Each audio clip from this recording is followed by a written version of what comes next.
जब लाइट किसी भी चमकीली चीज जैसे शीशे से टकराकर बाउंस बैक हो जाती है, बस उसी को कहते हैं रिफ्लेक्शन यानी परावर्तन। कितना सिंपल है ना? और हाँ, इस रिफ्लेक्शन को चलाने वाले दो यूनिवर्सल नियम हैं, मतलब ये हर जगह हर बार काम करते हैं। पहला नियम बहुत सीधा है, लाइट जिस एंगल पर आएगी ठीक उसी एंगल पर वापस जाएगी, सिंपल।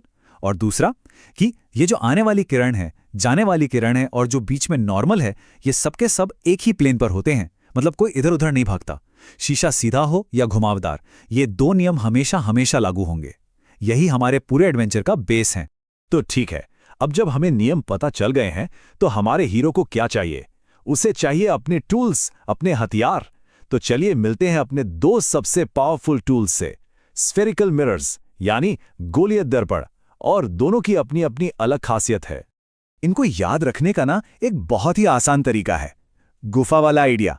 सोचिए, अगर शीशे की सतह अंदर की तरफ धसी हुई है एक गुफा की तरह, तो वो है अवतल दर्पण यानी कॉन्केव मिरर। ये लाइट को एक जगह इकट्ठा मतलब कन्वर्ज करता है। और अगर सतह बाहर की ओर निकली हुई है एक उभार की तरह, तो वो है उत्तल दर्पण यानी कॉन्वेक्स मिरर। ये लाइट को फैला देता है, डाइवर्ज कर देता है। गुफा मतलब कॉन्केव, सिंपल। और अब शुरू होता है इस सफर का सबसे मजेदार, सबसे रोमांचक हिस्सा।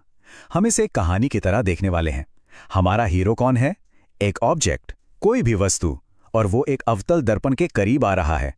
हमें बस ये देखना है कि जैसे जैसे वो पास आता है उसकी परछाई यानी उसकी इमेज कैसे कमाल के तरीकों से बदलती है। ये देखिए, ये है हमारे हीरो के सफर का मैप। वो शुरू करता है बहुत दूर इन्फिनिटी से, फिर वो सी यानी सेंटर ऑफ कर्वेचर को पार करता है, फिर एफ यानी फोकस से गुजरता है, और आखिर में पी यानी पोल मतलब शीशे के बिल्कुल पास पहुंच जाता है। और याद रखिए, हर एक पड़ाव पर उसकी इमेज में एक नया दिलचस्प बदलाव आने वाला है। तो देखिए, एक बहुत ही क्लियर पैटर्न सामने आ रहा है।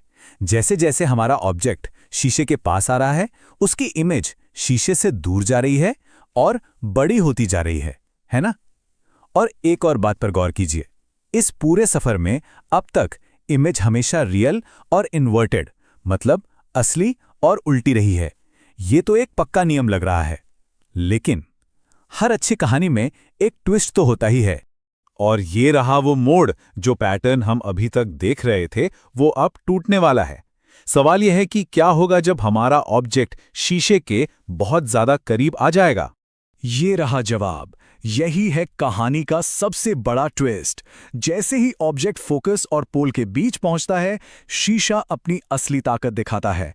पहली बार और सिर्फ इसी एक केस में इमेज बनती है वर्चुअल, इरेक्ट और मैग्नीफाइड, मतलब आभासी, सीधी और बड़ी। ये इमेज शीशे के पीछे बनती है, और सच कहूं तो यही अवतल दर्पण का असली जादू है। तो चलिए, हमारा सफर अब आखिरी पड़ाव पर है। अब वक्त है ये देखने का कि हमारे हीरो ने जो कुछ भी सीखा है वो असल दुनिया में कैसे काम आता है। क्योंकि ये सिर्फ थ्योरी नहीं है, ये वो चीजें हैं जो हम रोज इस्तेमाल करते हैं। यहाँ देखिए, ये कितना कमाल का है। याद है वो स्पेशल केस जिसकी हमने बात की थी, जब इमेज सीधी और बड़ी बनती है? हाँ, वही वाला। डेंटिस्ट के शीशे और शेविंग मिरर बिल्कुल उसी प्रिंसिपल पर काम करते हैं। और कार की हेडलाइट्स, उसमें बल्ब को ठीक फोकस पर रखा जाता है ताकि लाइट एकदम सीधी और पावरफुल बीम में निकले। सब कुछ उन्हीं नियमों से जुड़ा है जो हमने अभी अभी सीखे हैं। अच्छा, तो फिर उत्तल यानी कॉन्वेक्स मिरर का क्या? अरे, उसकी भी अपनी एक सुपर पावर है। वो हमेशा हमेशा एक छोटी और सीधी इमेज बनाता है। इसका फायदा ये है कि वो बहुत बड़ा एरिया कवर करता है, वाइड फील्ड ऑफ व्यू देता है। और इसीलिए तो गाड़ियों के साइड मिरर में इसका इस्तेमाल होता है, ताकि ड्राइवर को पीछे की सड़क का ज्यादा से ज्यादा हिस्सा साफ दिखे। तो हमारा ये सफर यहीं खत्म होता है। हमने नियम सीखे, अपने टूल्स को समझा और देखा कि वो असल दुनिया में कैसे जादू करते हैं। अब ये आखिरी सवाल सिर्फ ये पक्का करने के लिए है कि हमें सबसे जरूरी बात याद रहे, अवतल दर्पण का वो अनोखा, वो स्पेशल केस। तो सोचिए, वो कौन सा दर्पण है जो असलियत को इस तरह मोड़ सकता है कि हमें खुद का एक बड़ा और सीधा रूप दिखे? इसका जवाब अब हम सबको पता है।